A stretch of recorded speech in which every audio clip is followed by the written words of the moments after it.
ધારાસભ્ય આનંદ પટેલનું મહત્વનું નિવેદન કોંગ્રેસ અને આપ સ્થાનિક સ્વરાજની ચૂંટણીઓ સાથે મળીને લડી શકે છે। દિલ્હીમાં સામસામે પરંતુ વલસાડમાં હમ સાથ સાથ હે। વલસાડ જિલ્લાની 3 નગરપાલિકાઓની ચૂંટણી જોડે લડી શકે છે। ચૂંટણીને લઈને રાજકીય દાવપેચ શરૂ થયા છે। અલગ અલગ લડે તો બંનેને નુકસાન તેવું આનંદ પટેલનું નિવેદન છે। કોંગ્રેસ અને આમ આદમી પાર્ટી સાથે મળી ચૂંટણી લડવા ચાલી રહી છે ચર્ચા તેવું પણ આનંદ પટેલે જણાવ્યું છે। આમ આદમી પાર્ટી સાથે પણ અમારી વાતચીત ચાલુ છે।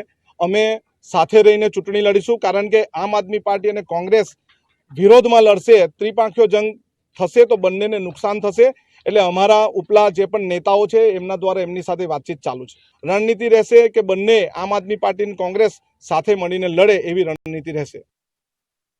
વલસાડના ઉમરગામમાં સ્થાનિક પ્રશ્નોને લઈને જંગી રેલી યોજાઈ। વાંસદાના ધારાસભ્ય આનંદ પટેલ, જિલ્લા કોંગ્રેસ પ્રમુખ દિનેશ પટેલ અને આદિવાસી સમાજના આગેવાનો મોટી સંખ્યામાં રેલીમાં જોડાયા હતા। વિસ્તારમાં કંપનીઓનું પ્રદૂષણ, ઔદ્યોગિક ક્ષેત્રે કામદારોનું શોષણ, સરકારી કચેરીમાં લોકોને પડતી હાલાકી સહિત અનેક સમસ્યાઓની ફરિયાદ ઉઠી છે।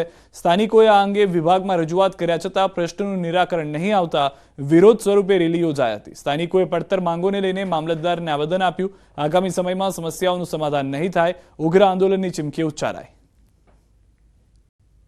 અહીંની કંપનીઓ પ્રદૂષણ ઓકે છે, અહીંના ભૂગર્ભના જળ લાલ થઈ ગયા છે।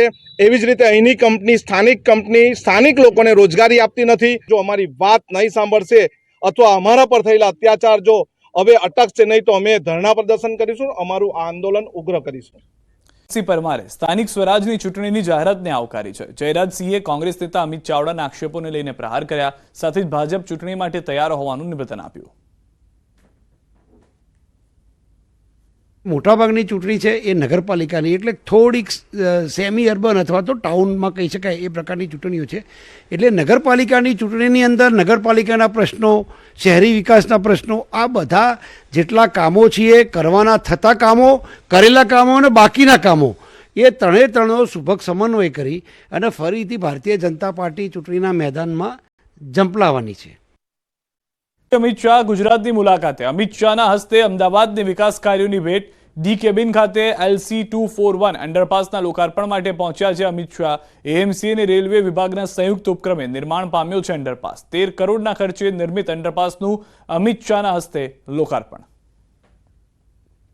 તો દ્રશ્યો પણ આપ જોઈ રહ્યા છો, જે સ્થાનિક જનતા છે તેઓ માટે પણ આ મહત્વનો આખો અંડરપાસ જે છે તે બની જશે। મેયર સાથે મુલાકાત કરતા, સ્થાનિક નેતાઓ સાથે મુલાકાત કરતા પણ અમિત શાહ જોવા મળ્યા હતા। સૌથી વધારે મહત્વની વાત એ છે કે અમિત શાહના હસ્તે આજે વિકાસ કાર્યોની ભેટ જે આપવામાં આવી રહી છે તેનાથી અંદાજિત લાખો લોકોને ફાયદો થવા જઈ રહ્યો છે।